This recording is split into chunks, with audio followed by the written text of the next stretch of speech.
श्री शिवाय नमस्तुभ्यम।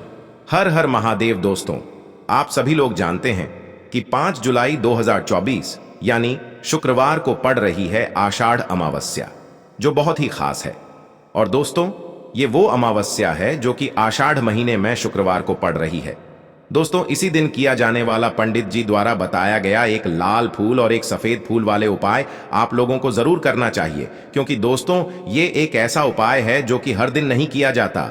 आषाढ़ महीने में जो अमावस्या आती है उसी दिन किया जाता है। अगर आप लोगों ने इस उपाय को नहीं किया है या किसी कारणवश नहीं कर पाए हो तो इस आषाढ़ अमावस्या के दिन इस उपाय से मत चूकना। दोस्तों देखिए, ये दिन इतना खास होता है, इतना महत्वपूर्ण होता है। देखा गया है कभी कभी बड़े बड़े पूजा पाठ अनुष्ठान से जो मनोकामना पूर्ण नहीं होती है, वह आषाढ़ अमावस्या के दिन एक छोटे से उपाय करने से ही आपकी मनोकामना पूर्ण हो जाती है।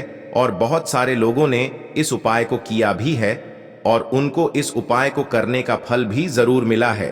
अगर आप लोग भी इस उपाय को इस अमावस्या के दिन करना चाहते हैं तो आप इस उपाय को पहले अच्छे से समझ लेना, सुन लेना, उसके बाद करना।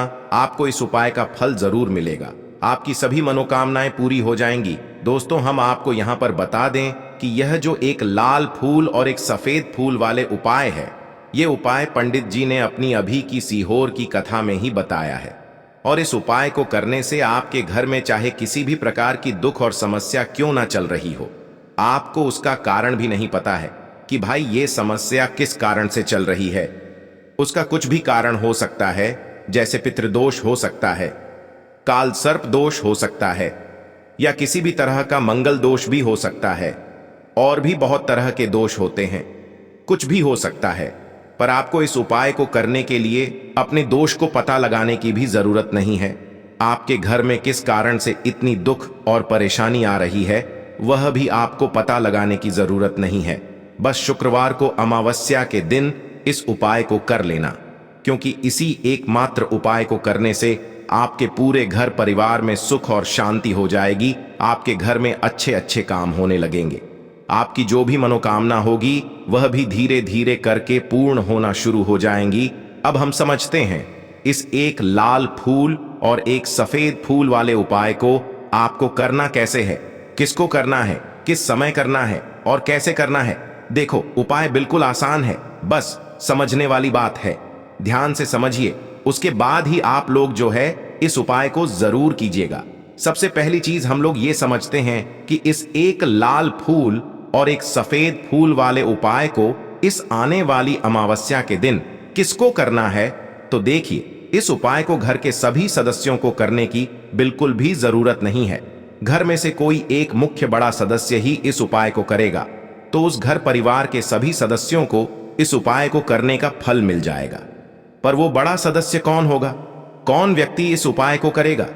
तो यहां पर देखिए, हम आपको बता दें, घर की जो बड़ी माताएं बहनें होंगी, घर की बड़ी माताओं बहनों में से कोई भी एक माता बहन इस वाले उपाय को कर सकती है अपने पूरे घर परिवार के लिए। घर में सभी सदस्यों को इस उपाय को करने की जरूरत नहीं है। मात्र घर की जो बड़ी माताएं बहनें हैं, उनमें से कोई भी एक माता बहन इस वाले उपाय को करेगी तो उसके घर परिवार के पूरे सदस्यों को इस उपाय का फल मिलेगा। अगर किसी कारणवश माताएं बहनें घर में उपस्थित ना हो या वो इस उपाय को ना कर रही हो, कुछ दिक्कत हो, तो भाई उस जगह पर फिर घर का कोई बड़ा व्यक्ति भी इस उपाय को कर सकता है। माताओं बहनों के कहने का मतलब ये था कि माताएं बहनें घर की लक्ष्मी होती है। जब घर की लक्ष्मी कोई उपाय करती है तो निश्चित ही भगवान शिव जी बहुत जल्दी प्रसन्न होते हैं और उपाय का फल में बहुत जल्दी और बहुत बड़ा करके भी यहां पर देते हैं। तो आप लोग ये बात समझ गए होंगे। अब हम ये बात समझते हैं कि इस वाले उपाय को हमें करना किस समय है। एक लाल फूल और एक सफेद फूल वाले उपाय को हमें अमावस्या के दिन करना किस समय है। तो देखिए, इस उपाय को करने का जो समय है, सुबह का समय भी है और शाम का समय भी है। अब देखिए, यहां पर हम मुख्य रूप से सुबह का समय नहीं बोलेंगे, क्योंकि देखिए ये जो अमावस्या तिथि है और आप सभी लोग जानते हैं अमावस्या के दिन का प्रदोष काल का मतलब शाम का जो समय होता है ना, इस दिन भगवान शिव जी का सबसे प्रिय दिन होता है। तो आप लोग इस एक लाल फूल एक सफेद फूल वाले उपाय को सुबह के समय भी कर सकते हो और शाम के समय प्रदोष काल में भी कर सकते हो। सुबह के समय अगर कर रहे हो तो 10 या फिर 11 बजे तक भी अगर उपाय करोगे तो भी आपको उपाय का फल मिलेगा। वही अगर शाम के समय कर रहे हो तो इस दिन जरूर शाम के समय का ध्यान रखना कि शाम के 6 बजे से लेकर 7 बजे के बीच में अगर आप इस उपाय को कर सकते हो तो बिल्कुल कर लेना, पूरी कोशिश करना। पर अगर किसी कारणवश इस समय के बीच में ना कर पाओ तो रात 8 बजे तक भी अगर आप उपाय को करोगे तो आपको उपाय का फल जरूर मिलेगा। ये बात आपको समझ आ गई कि आप इस उपाय को सुबह और शाम दोनों समय कर सकते हो। मतलब करना आपको एक ही समय है, घर में से किसी एक ही बड़े व्यक्ति को करना है, पर एक ही बार इस उपाय को करना है, दोनों समय नहीं करना है। आपको जो समय अच्छा लगे आप उस समय पर इस वाले उपाय को कर सकते हैं। तो चलिए जानते हैं इन विशेष उपायों के बारे में। लेकिन उससे पहले जो भी मेरे भाई मेरी प्यारी बहनें आज चैनल पर पहली बार आए हैं या मेरी आवाज आज पहली बार सुन रहे हैं, अगर आप भी महादेव के सच्चे भक्त हैं तो वीडियो को लाइक और चैनल को सब्सक्राइब जरूर कर लें और कमेंट बॉक्स में लिखे हर हर महादेव, ओम नमः शिवाय। देखो, अब सबसे महत्वपूर्ण बात आती है कि इस उपाय को हमें करना किस लिए है। जैसा कि हमने अभी आपसे बोला कि इस उपाय को करने के बाद आपके जीवन में बहुत सारी खुशियां आएंगी, आपकी मनोकामनाएं पूर्ण होंगी, आपकी धन की समस्या दूर होगी, आपकी पैसों की समस्या दूर होगी। अब देखिए, अगर आप लोग सोच रहे हो कि भाई हमें अपना घर बनाना है पर घर बनाने के लिए पैसा नहीं है, हमें गाड़ी लेना है पर गाड़ी लेने के लिए पैसा नहीं है, हमें जमीन लेना है पर जमीन लेने के लिए पैसों की कमी पड़ी डीडीएच रही है। अगर ऐसी ही दिक्कत, परेशानी या किसी भी तरह की धन से जुड़ी हुई समस्या या पैसों से जुड़ी हुई समस्या अगर आपके जीवन में चल रही है तो यह उपाय निश्चित ही आपके जीवन में बहुत सारे फल लाकर दे सकता है। इसीलिए अगर आपके घर में बहुत ज्यादा दिक्कत, समस्या, परेशानी चल रही है, धन से जुड़ी हुई, पैसों से जुड़ी हुई, धन की बहुत ज्यादा कमी आ रही है, पैसों की बिल्कुल आवक नहीं हो रही है, तो भाई आप लोगों को इस वाले उपाय को जरूर करना चाहिए, घर में से किसी एक भी बड़े व्यक्ति को। अब इस उपाय में करना क्या है वो सबसे पहले हम लोग जान लेते हैं उपाय की सामग्री। हम लोग सबसे पहले जानते हैं कि इस उपाय में किस किस चीज की आवश्यकता पड़ेगी। तो देखिए, उपाय का नाम तो एक लाल फूल और एक सफेद फूल वाला उपाय है, पर इस उपाय में कुल मिलाकर 4 सामग्री हमें लगने वाली है, जो कि पंडित जी ने खुद सीहोर वाली कथा में बताया है। और जो हम आपको उपाय बताते हैं वो पंडित जी द्वारा बताए गए होते हैं, अलग से हम कुछ भी नहीं बताते हैं। तो यहां पर हम लोग समझते हैं कि इस उपाय की सामग्री क्या है। तो देखो, उपाय की जो सामग्री है वो 4 सामग्री है, जिसमें से सबसे पहली सामग्री है एक बेलपत्र। देखो, बेलपत्र क्या होती है? बेलपत्र जो शिव की शिवलिंग पर चढ़ती है। दूसरी चीज है एक शमी पत्र, शमी पत्र वो जो शिवलिंग पर ही चढ़ता है। तीसरी चीज है दोस्तों एक लाल फूल, जो उपाय का नाम है। तो एक यहां पर आपको लाल फूल लेना है। अब ये लाल फूल कौन सा लेना है? देखो, शिवलिंग के ऊपर जो लाल फूल चढ़ता हो उनमें से कोई भी एक लाल फूल पसंद कर लेना और वो कहीं से तोड़कर या कहीं से खरीद कर लेकर आना और उस लाल फूल को उपाय में प्रयोग कर लेना। उसके बाद में एक सफेद फूल का विशेष रूप से ध्यान रखना। जो सफेद फूल शिवलिंग पर चढ़ता हो सिर्फ वही सफेद फूल लेकर आना, इसके अलावा कुछ मत लेकर आना, लेकिन केतकी का मत लेना। तो एक एक मात्रा में ही आपको ये चारों सामग्री चाहिए, एक बेलपत्र, एक शमी पत्र, एक लाल फूल और एक सफेद फूल। ये चारों सामग्री आप लोग तैयार करके रख ले। प्रदोष काल में या सुबह के समय जब भी आप इस उपाय को कर रहे हैं, जैसे ही आपके उपाय की सामग्री तैयार हो जाती है तो क्या हम सीधा उपाय को करने के लिए इन चारों सामग्री को लेकर उपाय करने के लिए जा सकते हैं? नहीं, तो यहां पर आपको इस बात का ध्यान रखना है कि हम भगवान शिव जी को प्रसन्न करने के लिए तो जा रहे हैं, हम अपनी मनोकामना को पूर्ण करवाने के लिए तो जा रहे हैं, पर हमें यह दर्शाना बिल्कुल भी नहीं है कि हम सिर्फ अपने फायदे के लिए भगवान शिव जी के मंदिर में आए हैं।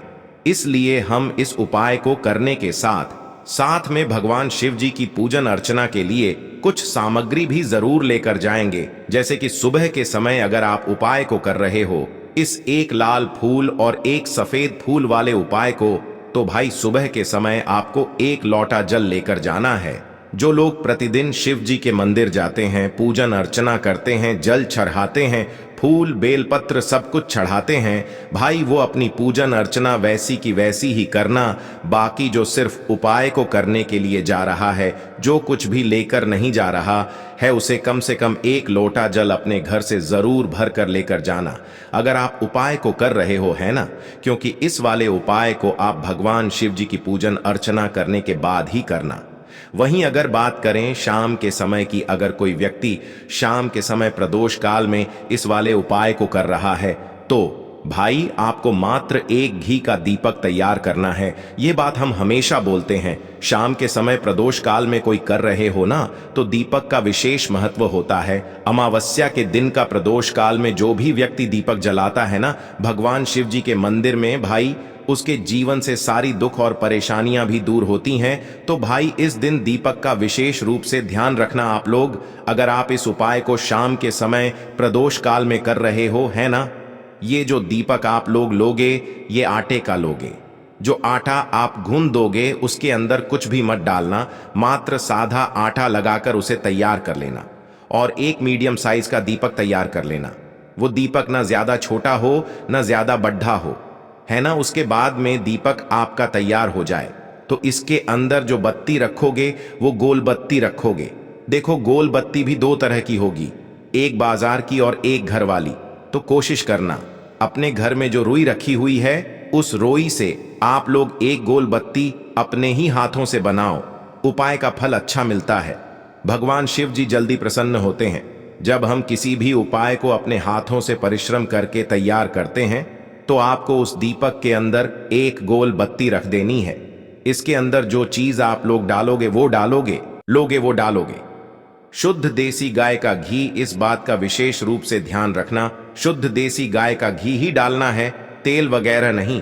आज के दिन तो मत डालना, अमावस्या के दिन, क्योंकि भगवान शिव जी का सबसे प्रिय दिन और प्रिय समय पर हम लोग इस वाले उपाय को कर रहे हैं। तो थोड़ा सा शुद्ध देशी गाय का घी इतना डालना कि वो दीपक कुछ समय तक चल सके ना। बाजार वाला मिलावटी घी डालना, न भैंस का घी डालना। शुद्ध देसी गाय का घी आपको ढूंढने में थोड़ी मतलब मेहनत लगेगी और महंगा भी मिलेगा, पर गाय के घी से भगवान शिव जी प्रसन्न होते हैं और उसी शुद्ध देशी गाय की घी से घर में बरकत भी बनी रहती है और हमारे घर में सुख शांति भी बनी रहती है। इसलिए इस शुद्ध देशी गाय का घी को अपने घर में हमेशा रखा करो। वो भगवान शिव जी के कार्यों में भी उपयोग में आता है और उपायों में भी हम लोग प्रयोग कर सकते हैं। तो यहां पर आपकी सारी तैयारियां हो चुकी हैं। उपाय को करते समय शुद्धता का विशेष रूप से ध्यान रखिएगा। सुबह कर रहे हो तो भाई सुबह तो आपको स्नान करना ही करना है। बाकी शाम को कर रहे हो तो शाम को मात्र हाथ मुंह धोकर भी आप लोग इस वाले उपाय को कर सकते हो। कोई दिक्कत वाली बात नहीं है भाई। उपाय की पूरी सामग्री तैयार करके और पूजन सामग्री लेकर आपको भगवान शिव जी के मंदिर पहुंचना है, जो आपके घर के पास में हो, जहां पर शिवलिंग विराजित हो, शिवालय हो, वहां पर आप लोगों को पहुंचना है। और जैसे ही आप भगवान शिव जी के मंदिर में पहुंचते हो, वहां जाकर ही उपाय शुरू नहीं करना है। पहले आपको भगवान शिव जी की पूजन अर्चना करना है। पूजन अर्चना कैसे करोगे? सुबह के समय गए हो तो 1 लोटा जल वगैरह जो भी पूजन सामग्री लेकर गए हो, उससे पहले पूजन सामग्री आप लोग मतलब पूजन भगवान शिव जी की कर लो। जो व्यक्ति सिर्फ 1 लोटा जल लेकर गए हैं, वो शिव जी की शिवलिंग पर मात्र 1 लोटा जल एक धारा से धीरे धीरे करके चढ़ा लो, है ना। अपनी पूजन अर्चना आप लोग जो हैं पूरी कर लो पहले। उसी के बाद अगर आप शाम के समय कर रहे हो तो पहले जाकर बैठना है भगवान शिव जी के शिवलिंग के पास में। आप जो दीपक तैयार करके लेकर आए हो, उस दीपक को पहले जलाना है। ये जो दीपक आप लोग जलाओगे ना, ये किसी और की माचिस से मत जलाना, अपनी ही माचिस अपने ही घर से लेकर आना और इस दीपक को अपने ही माचिस से जलाना। अगर आपने मंदिर की माचिस या किसी और की माचिस ले ली इस उपाय को करने में, इस उपाय का फल उस व्यक्ति को भी थोड़ा बहुत मिल जाएगा। इस बात का ध्यान रखना, अपने घर से अपनी ही माचिस लेकर जाना और इस दीपक को जलाना। दीपक को जलाने के बाद भगवान शिव जी की शिवलिंग के पास में रख देना। शिवलिंग के इतना पास में मत रखना कि भगवान शिव जी को आंच लगे, थोड़ी सी दूरी बनाकर ही जो है इस दीपक को शिवलिंग के पास में आप लोग रख दीजिएगा। अब जैसे ही आपकी पूजन अर्चना हो जाती है, भगवान शिव जी के शिवलिंग के सामने या आसपास कहीं पर भी बैठ जाइए उपाय को करने के लिए। और उपाय को करने से पहले आप लोग अपनी वह चारों पूजन सामग्री निकाल लीजिए। उपाय की जो सामग्री है वो निकाल लीजिए और भगवान शिव जी के शिवलिंग के ऊपर एक माता अशोक सुंदरी जी का स्थान देख लीजिए। माता अशोक सुंदर जी का जो स्थान होता है वो जलाधारी के ऊपर होता है, जलाधारी के बिल्कुल बीचों बीच में होता है। आप लोगों ने देखा भी होगा शिवलिंग की जलाधारी होती है, जलाधारी के बिल्कुल बीचों बीच का जो स्थान होगा वो माता अशोक सुंदर जी का स्थान होगा, क्योंकि यहीं पर हमें ये जो है उपाय को करना है। सबसे पहली चीज, अब हम उपाय को करना शुरू करते हैं। आप सबसे पहले अपनी एक बेलपत्र उठा लो। एक बेलपत्र को आपको माता अशोक सुंदरी जी वाले स्थान पर सबसे पहले समर्पित करना है। बेलपत्र की डंडी का मुख होगा जलाधारी की तरफ जहां से जल बहता है और नीचे गिरता है, और बीच वाली बड्डी पत्ती का मुख मतलब शिवलिंग की तरफ होगा। इस तरीके से आपको इस बेलपत्र को माता अशोक सुंदरी जी वाले स्थान पर समर्पित कर देना है। उसके बाद में अपनी एक शमी पत्र उठा लो जो आप उपाय के लिए लेकर आए हुए हो।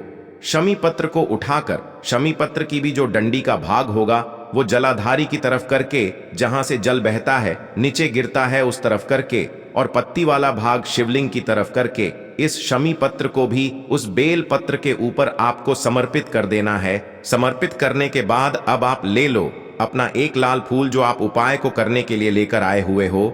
इस लाल फूल का जो खिला हुआ भाग होगा, चाहे वो गुलाब का फूल हो चाहे कोई सा फूल जो शिवलिंग पर चढ़ता हो, भाई उस फूल का जो खिला हुआ भाग होगा वो शिवलिंग की तरफ होगा।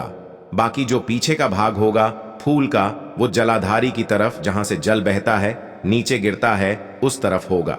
और आखिरी में आपका जो एक सफेद फूल बचा हुआ है, इस सफेद फूल को भी आपको लेना है और सफेद फूल का जो खिला हुआ भाग होगा वो शिवलिंग की तरफ होगा, जहां पर शिवलिंग रखा हुआ है उस तरफ होगा, और डंडी का भाग जलाधारी के पीछे की तरफ हो जाएगा, मतलब जो जहां से जल बहता है और नीचे गिरता है। जब आप लोग एक बेलपत्र, एक शमी पत्र और एक लाल फूल, एक सफेद फूल चढ़ा रहे हो तो उस समय आप लोगों को कांता भगवान या कांता चक्र का नाम लेते हुए ही जो है इस उपाय को करना है, और भगवान शिव जी और नारायण जी का स्मरण करते हुए ही इस उपाय को आपको करना है। तो जब भी आप एक बेल पत्र, एक शमी पत्र, एक लाल फूल और एक कमी हो रही है, जो भी दुख और समस्या परेशानी चल रही हो, आपको अपनी वह दुख और परेशानी जो है भगवान शिव जी से उपाय को पूरा करने के बाद वहीं पर पास में बैठकर बोल देना है। हाथ जोड़ के आंखें बंद करके अपनी परेशानी और श्री शिवाय नमस्तुभ्यम का जाप करना है। दोस्तों, आज हमने इस वीडियो में कुछ उपाय बताए हैं जो आपको करने हैं। अगर आपको वीडियो अच्छी लगी हो तो वीडियो को 1 लाइक और चैनल को सब्सक्राइब जरूर करें। हर हर महादेव।